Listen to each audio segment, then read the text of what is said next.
আপনার ফোনে যদি ভিপিএন কানেক্ট করার পর ইন্টারনেট স্লো কাজ করে তাহলে আপনার ফোনে দুটি সেটিংস অন করে নিন। আগের থেকে কিন্তু অনেক ফাস্ট ইন্টারনেট কাজ করবে। তো কীভাবে এই কাজটি করবেন চলুন দেখে দিচ্ছি।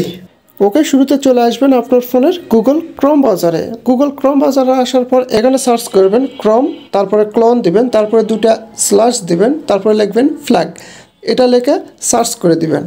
সার্চ করে দিলে ফার্স্টে যে সার্চের একটি অপশান চলে আসবে, এখানে আপনারা ক্লিক করে ব্যাক ফরওয়ার্ড লিখবেন।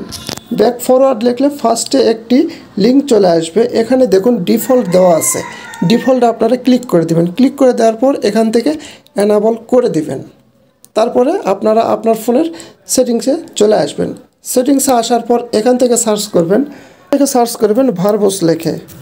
ভারবস লেখে সার্চ করলে একটি অপশান পেয়ে যাবেন, এখানে ক্লিক করে দেবেন। ক্লিক করে দেওয়ার পর এই যে এখানে দেখুন এনাবল ওয়াইফাই ভারবস লগিং, এই অপশানটি আপনাদের অফ থাকবে, এটি অন করে দিবেন। তাহলে এখন থেকে আপনারা ভিপিএন কানেক্ট করেও কিন্তু আগের চেয়ে ফাস্ট ইন্টারনেট চালাতে পারবেন। That's it.